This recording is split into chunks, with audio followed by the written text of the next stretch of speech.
लोकसभा में राष्ट्रीय जनता दल के सांसद ने मनोज झा जी ने 9वीं अनुसूची को लेकर के जो सवाल भारत सरकार से किया है और उसके अवज में जो जवाब भारत सरकार का आया है, उस क्वेश्चन और आंसर का आप सब लोगों को जो है डिस्ट्रीब्यूट किया गया है। और एक बहुत ही महत्वपूर्ण विषय था कि भाई जो महागठबंधन की सरकार ने, बिहार सरकार ने जाति आधारित गणना करा करके आरक्षण जो है पिछड़ों का, अति पिछड़ों का, दलितों का, आदिवासियों का 65% किया और 10% EWS को एज इट इज रखा। यानी देश के इतिहास में पहली बार किसी राज्य ने जाति आधारित गणना कराई और आरक्षण की सीमा जो है 75% लेकर के गई। एक ऐतिहासिक निर्णय था और उसके बाद भी हम लोगों का आशंका थी कि भाजपा के लोग किसी न किसी तरीके से जिस प्रकार से कास्ट बेस्ड सर्वे जो हम लोग करा रहे थे, अपने मोहरों को कोर्टों में खड़ा करके किसी न किसी तरीके से डीले कराएंगे या ये होने नहीं देंगे, ये आशंका हम लोगों को पहले भी थी। इसलिए तात्कालिक जब हम लोगों की सरकार थी, हम उप मुख्यमंत्री थे, तो हमारे नेतृत्व में ही प्रेस कॉन्फ्रेंस हुआ था कैबिनेट निर्णय के बाद, और कैबिनेट ने हम लोगों ने रिकमेंड किया था भारत सरकार को कि जो आरक्षण की सीमा जो महागठबंधन सरकार ने बढ़ाया है पिछड़े, अति पिछड़े, दलित, आदिवासियों का, इसको शेड्यूल लाइन में भारत सरकार जो है वो डाले। उस प्रेस कॉन्फ्रेंस में जनता दल यूनाइटेड के भी वरिष्ठ नेता लोग भी शामिल हुए थे मेरे नेतृत्व में, और ये बात स्पष्ट रूप से हम लोगों ने कहा था कि जो रिकमेंडेशन बिहार सरकार ने दिया है उसको तमिलनाडु के तर्ज पर, जो आरक्षण तमिलनाडु का शेड्यूल 9 में है, इससे कोई भी आरक्षण पे छेड़खानी नहीं हो सकती है। इसलिए इसको भी बिहार को उस तर्ज पे शेड्यूल लाइन में डाला जाए। आप सब लोगों को पता है कि हमारे प्रस्ताव पर सभी दल के प्रतिनिधि मंडल प्रधानमंत्री से भी मिले, उस समय भी मना कर दिया गया। तो हम लोगों का संकल्प था और राष्ट्रीय जनता दल की पूरी लड़ाई सड़कों पर भी पहले भी हुई थी कि भाई जातीय गणना जो है पूरे देश में होनी चाहिए। लेकिन जब हम लोग सत्ता में आए, 17 महीने जब हम लोग सरकार में रहे, तो इस काम को हम लोगों ने किया, लागू किया। और हम लोग शुरू से कहते थे कि भाजपा जातीय गणना के खिलाफ है।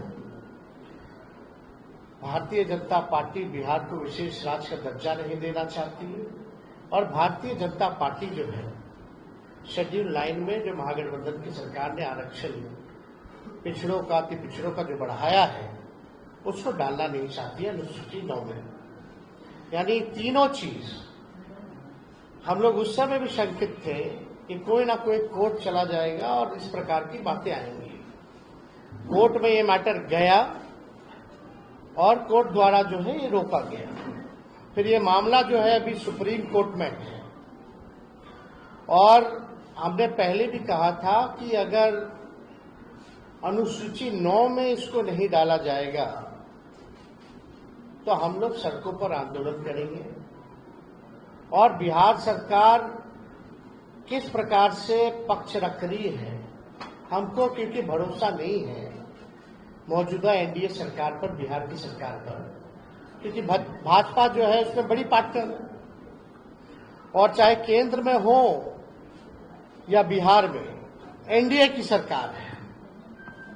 और मुझे पूरा भरोसा है कि एनडीए की सरकार चाहे बिहार वाली हो या देश में हो, ये नहीं चाहते हैं कि जो आरक्षण की सीमा बढ़ाई गई है उसको अनुसूची 9 में डालें। तो हम लोगों का पहले भी कहते कि हम लोग इसमें सुप्रीम कोर्ट में हम लोग जाएंगे। और हम लोग केवल इंतजार कर रहे थे भारत सरकार की जवाब का, जो कि स्पष्ट रूप से ये जवाब आप लोगों के समक्ष मिला है। इसमें यही सवाल पूछा गया था कि भाई क्या आरक्षण आप बढ़ाइएगा, अनुसूची में 9 में स्पेसिफिकली जो है बिहार के शेड्यूल 9 में आप डालिएगा कि नहीं डालिएगा। तो भारत सरकार ने जवाब दिया है, no sir, the matter falls under the preview of the state government as per provision of the constitution. अब आप बताओ, ये सरासर भारत सरकार झूठ बोल रही है। अनुसूची 9 में यानी शेड्यूल 9 में डालने का अधिकार केवल भारत सरकार को ही है, राज्य सरकार को नहीं है। ये पूरी तरीके से झूठ बोला जा रहा है, संसद में झूठ बोला जा रहा है। और ये विषय अगर अनुसूची 9 में नहीं डालने का है, यह स्टेट मैटर है, तो ऐसा तो नहीं कि भाई हम लोगों के हटने के बाद नीतीश कुमार जी ने अनुसूची 9 का जो प्रस्ताव हम लोग कैबिनेट द्वारा भेजे थे, इन लोगों ने वापस ले लिया हो। क्योंकि उस समय तत्कालीन जो अभी भी गृह मंत्री आपके अमित शाह जी हैं, उस समय जो ईस्ट जोन का जो बैठक चल रहा था, उसमें भी हम लोगों ने प्रस्ताव रखा था, उनसे मांग की थी कि इसको अनुसूची 9 में डाला जाए। अब मामला है कि कोई भी, चाहे नीतीश कुमार जी हो, जनता दल यूनाइटेड के कोई नेता हो, सभी लोगों के मुंह में दही जमा हुआ है। कोई भी इसको लेकर के आवाज नहीं उठा रहा है। जब हम लोगों ने किया था इस काम को, तो बड़े ढिंढोरे पीटे जा रहे थे जनता दल यूनाइटेड के द्वारा। अब करेगा कौन? करने वाले भी तो वही हैं। Janata Dal United is the part of the government of India. तो ये खेल जो ये लोग खेलना चाह रहे हैं, ये साफ दिखाता है कि इनके नियत पे सवाल उठ रहा है, कि इनके नियत ही नहीं है कि इसको शेड्यूल 9 में किया जाए। ये पिछड़े, अति पिछड़े, दलित, महादलित, आदिवासियों के हित में जो काम हुआ है, उसको ये लोग नहीं चाहते, स्वीकारना नहीं चाहते, और इसको पूरी तरीके से फंसाया जा रहा है। बिहार सरकार द्वारा कोई ट्रांसपेरेंसी नहीं रखी गई है। जब हम लोग जाति आधारित गणना करा रहे थे, तो पूरी तरीके से ट्रांसपेरेंसी रखी गई थी कि कौन से स्टेज पे हम लोग हैं, क्या हो रहा है, नहीं हो रहा है, लोगों को जानकारी प्राप्त होती थी। अब बिहार सरकार सुप्रीम कोर्ट में क्या स्थान ले रही है? नहीं ले रही है। मुख्यमंत्री चुप है, उनके सारे मंत्री चुप है, जो हमारे साथ बैठ करके मेरे नेतृत्व में प्रेस कॉन्फ्रेंस किए थे। कोई कुछ नहीं बोल रहा। यानी बिहार सरकार और नीतीश कुमार जी इतने सीट लाने के बावजूद भी पूरी तरीके से फेल हो चुके हैं, सुपर फ्लॉप हो चुके हैं। ये साबित हो रहा है कि उनकी कोई सुन नहीं रहा, या वो सुना नहीं रहे, या तो वो इंटरेस्टेड नहीं है, या तो उनकी बात को कोई नहीं सुन रहा। क्या क्या नहीं किया गया था बिहार के विशेष राज्य के दर्जे को लेकर के, क्या क्या आंदोलन दिल्ली से लेकर बिहार तक। अब देने वाला कौन है? भारत सरकार पार्लियामेंट में खड़ी होकर के, यानी उन्हीं की सरकार खुद मना करती है कि बिहार को हम स्पेशल राज्य का दर्जा नहीं दे सकते। खुद ही कह रही है कि हम अनुसूची 9 में हम नहीं डालेंगे, ये स्टेट मैटर कैसे? ये तो भारत सरकार को एक्सप्लेन करना चाहिए ना, कोई तो तार्किक जवाब देना चाहिए, टेक्निकल जवाब देना चाहिए। और अनुसूची 9 का तो सब लोग जानते हैं कि भाई भारत सरकार के हाथ में ही है, और किसी के हाथ में नहीं। वरना अनुसूची 9 में अगर राज्य सरकारों को होता, या बता दे, या तो ये भी जवाब इसमें दे देना चाहिए था कि हाँ, राज्य सरकार को अनुसूची 9 में देने का, रखने का दर्जा दिया गया है या है, ये भी बात बता देनी चाहिए थी। तो ये भी बात नहीं कही गई है। तो हमारा ये मानना है कि इस लड़ाई को लेकर के हम लोग आंदोलन तो करेंगे ही करेंगे सड़क पर, लेकिन कोर्ट में भी हम लोग पक्ष रखेंगे। और हम लोग केवल यही इंतजार कर रहे थे कि भारत सरकार का इसमें क्या जवाब होगा। अब ये स्पष्ट हो गया है, भारत सरकार ने मना कर दिया है, तो इसको लेकर के राष्ट्रीय जनता दल अगले सोमवार, सावन का महीना है और हम लोग सोमवार तक हम लोग जो है अपना पिटीशन जो है सुप्रीम कोर्ट में हम लोग अर्जी राष्ट्रीय जनता दल द्वारा अपने पॉइंट्स को हम लोग रखेंगे। और बिहार सरकार को तो ये भी बताना चाहिए कि क्या आप प्रस्ताव जो दिए थे वो वापस ले लिए हैं कि नहीं लिए, या मुख्यमंत्री ने कोई चिट्ठी लिखी है नहीं लिखी है गृह मंत्री को अनुसूची 9 में डालने के लिए। और मान लीजिए अगर भारत सरकार मना किया तो जनता दल यूनाइटेड के लोगों का क्या प्रतिक्रिया है इस पर, यह भी स्पष्ट होना चाहिए। अगर भारत सरकार में भाजपा के बाद और कोई दूसरा तीसरा दल है मजबूत तो वो जनता दल यूनाइटेड है, यानी एक अहम पार्टनर के रूप में है, निर्णायक भूमिका में है। तो जब आपकी बात ही नहीं सुनी जा रही है, ना बिहार को विशेष राज्य का दर्जा, ना 9वीं अनुसूची में, और मुख्यमंत्री जी तो हमारे साथ भी गए थे, उनके नेतृत्व में हम लोग सब गए थे हमारे प्रस्ताव पे प्रधानमंत्री जी से मिलने। उनकी तो मांग थी कि भाई जातीय गणना जो है पूरे देश में होनी चाहिए। तो आज तो मुख्यमंत्री स्थिति में है कि अगर मजबूती से अपनी बात को रखेंगे तो मोदी जी की हिम्मत नहीं है मना करने को। तो कम से कम क्या मुख्यमंत्री जाति आधारित गणना पूरे देश में चाहते हैं कि नहीं चाहते हैं, ये बताना चाहिए।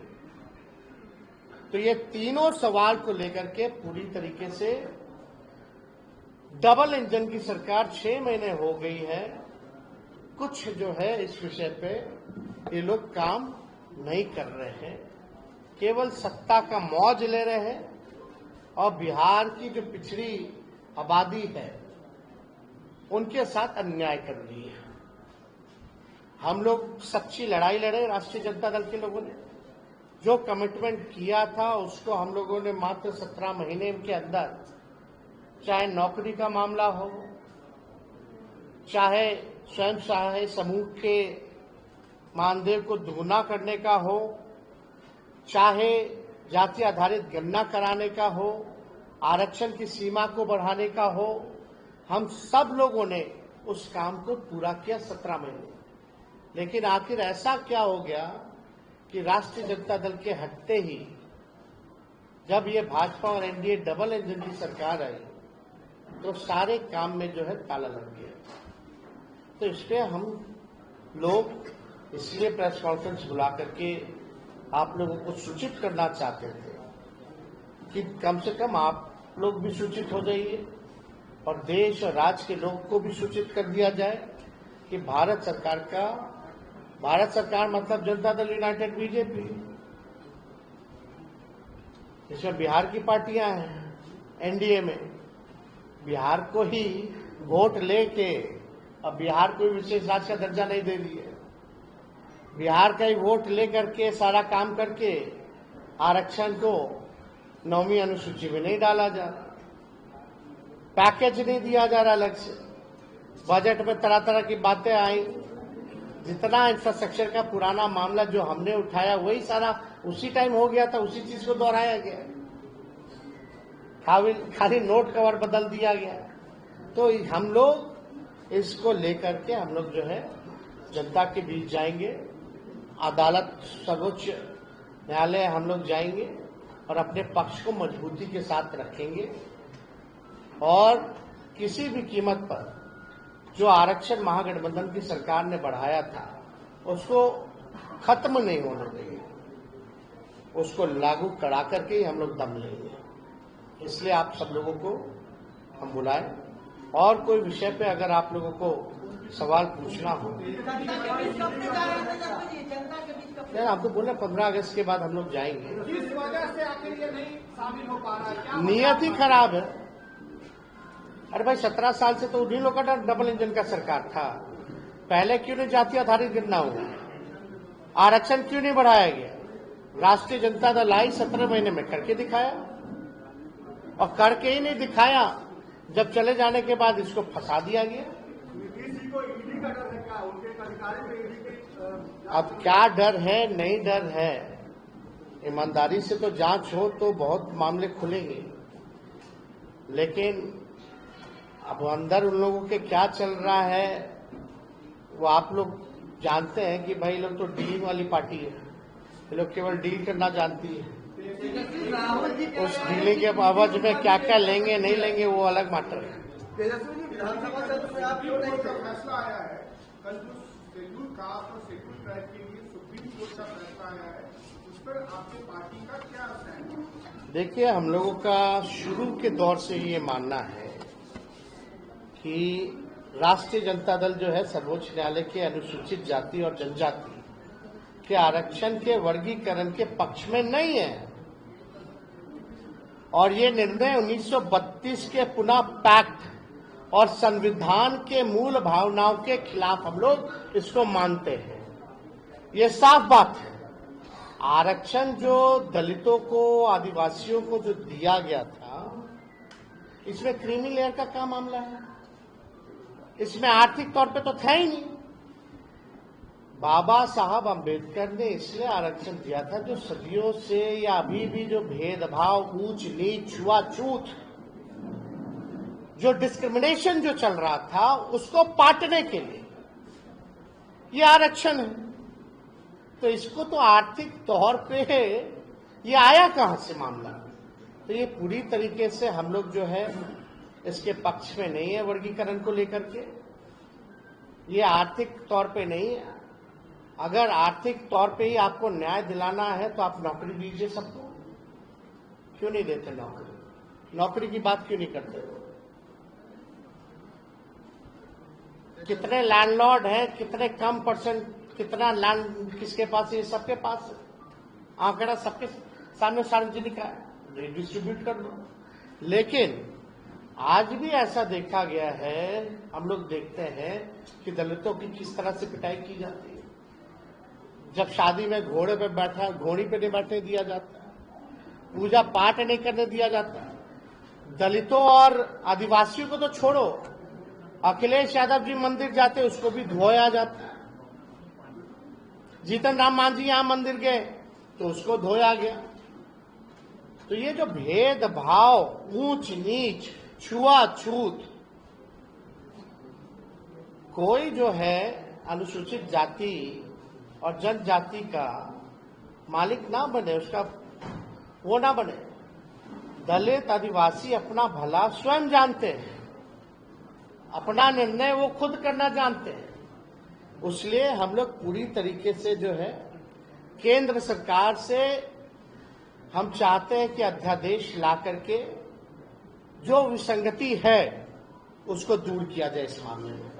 और इसमें क्यों नहीं अध्यादेश लाया जा सकता? जब केंद्र सरकार SC/ST एक्ट को लेकर के अध्यादेश ला सकती है तो इस मामले में अध्यादेश क्यों नहीं लाया जा रहा? तो हम लोग तो चाहेंगे कि एनडीए की जो सरकार है इसमें अध्यादेश ला करके विसंगतियों को जो है दूर किया जाए। इसमें अध्यादेश ला करके विसंगतियों को जो है दूर किया जाए।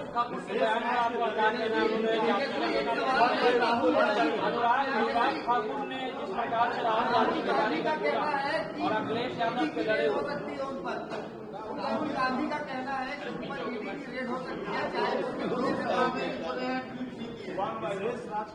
देखिए, अब सब तो सबके सामने है। अब कोई मतलब नहीं रह गया रेड मारो या वो करो। ईडी और जांच एजेंसियों का कोई महत्व रह गया है क्या? कोई फेयर है ही नहीं। तो इसलिए इस पे ज्यादा हमको टिप्पा टिप्पणी नहीं करना है। किस प्रकार से ये लोग सरकार का खिलौना बना हुआ है ये सबको पता है।